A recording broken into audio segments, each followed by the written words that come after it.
సర్వజగద్రక్షకుడైన యేసుక్రీస్తు నామములో మీ అందరికీ శుభాభివందనాలు తెలియజేస్తూ ఉన్నాను. ఎదినము దేవుని వాక్యదాన నిమిత్తమై రాజుల మొదటి గ్రంథము 18వ అధ్యాయము 40వ వచనాన్ని మనం గమనిద్దాం ప్రియులారా. రాజుల మొదటి గ్రంథము 18వ అధ్యాయం 40వ వచనము లేఖనం ఈ విధంగా సెలవిచ్చుచు, ఒకనినైనను తప్పించుకుని పోనివ్వకుండా బయలు ప్రవక్తలను పట్టుకొనుడి అనే మాటను మనం గమనిస్తూ ఉన్నాం.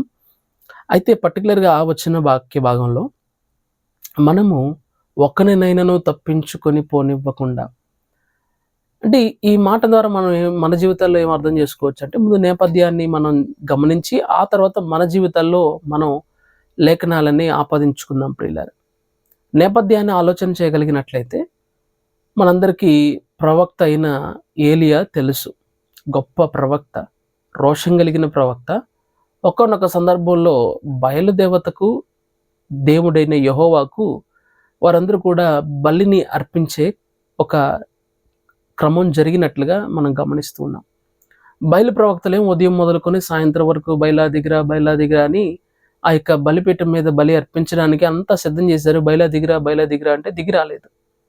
ఏలియా రోషం కలిగిన దేవుని యొక్క ప్రవక్తగా ఏలియా ఉండి దేవుడైన యెహోవాకు బలిని నైవేద్యాన్ని అర్పించినప్పుడు దేవుడైన యెహోవా ఆ యొక్క బలిని, అక్కడున్న అగ్నిని ఈ విధంగా దేవుడు దిగి వచ్చి ఏలియా పక్షాన్ని ఉండినట్లుగా మనం గమనిస్తాం. ఏలియా ఒక్కడే ఉన్నాడు. బయలు ప్రవక్తలు, బయలును ఆరాధించేవారు, వారందరూ కూడా అటు విధంగా ఉన్నారు.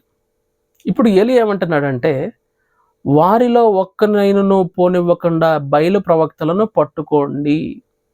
ఎందుకు అని అంటే, వారు బయలును ఆరాధించేవారుగా ఉన్నారు. బయలు దేవతను వారు ఆరాధించేవారుగా ఉన్నారు. అందుకోసం ప్రవక్తలు కూడా ఉన్నారు. ఆ ప్రవక్తలు అన్యమైన వాటిని జరిగిస్తూ నిజదేవుడిని ఎరగనివ్వకుండా ప్రజలను, వారి విశ్వాసాలను కలవరపరిచే వారు ఉన్నారు. కనుక శత్రువులలో ఎవరిని పోనివ్వకుండా పట్టుకొనుడి అనే మాటను మనం గమనిస్తూ ఉన్నాం.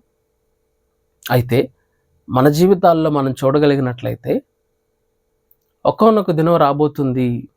తీర్పు దినాన్న ఏ ఒక్కరు తప్పించుకోరు, ఏ ఒక్కరు తప్పించుకోలేరు అనే విషయాన్ని మనం అందరం కూడా ఆలోచన చేయాలి.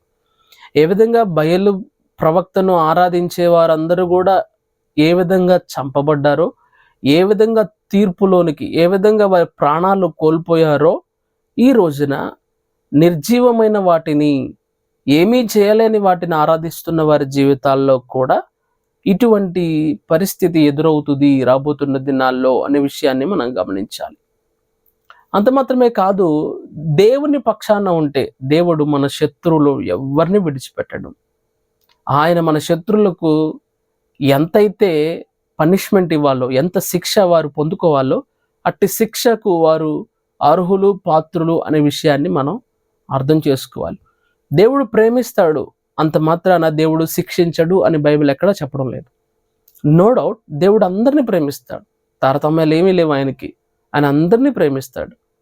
కానీ తన మాట విననొల్లని వారికి ఆయన తగిన కాలమందు బుద్ధి చెప్పువాడుగా ఉన్నాడని కూడా లేఖనాలు మనకు తెలియజేస్తూ ఉంటుండగా, అటు యొక్క వాక్యాన్ని బట్టి మనం ముందుకు కొనసాగునట్లుగా మన యొక్క ఆధ్యాత్మిక జీవితాలను పరిశీలించుకొని దేవుని యొక్క ఎరుగని జనాంగంగా కాక, బయలు ప్రవక్తలు ఏ విధంగా దేవుణ్ణి ఆరాధించారో వాళ్ళ దేవుణ్ణి, బయలుదేవుణ్ణి ఆరాధించి జీవితం అంతా వ్యర్థంగా చేసుకున్నారో, మన జీవితాల్లో అటు విధంగా కాక మనం ముందుకు కొనసాగాలి. ప్రార్థన.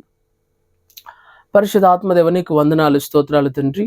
వాక్యం వింటున్న మా జీవితాల్లో నిన్ను రక్షకుడుగా అంగీకరించి నిన్ను మాత్రమే ఆరాధింపగలిగిన కృపను దయచేసి, ఉగ్రత దినమున, తీర్పు దినమున నీ యొక్క ఉగ్రతలోనికి, తీర్పులోనికి రాక మమ్ములను మేము దేవుని ముందుకు కొనసాగగలిగిన కృపను దయచేయమని యేసు నామమున అడుగుతున్నాను తండ్రి.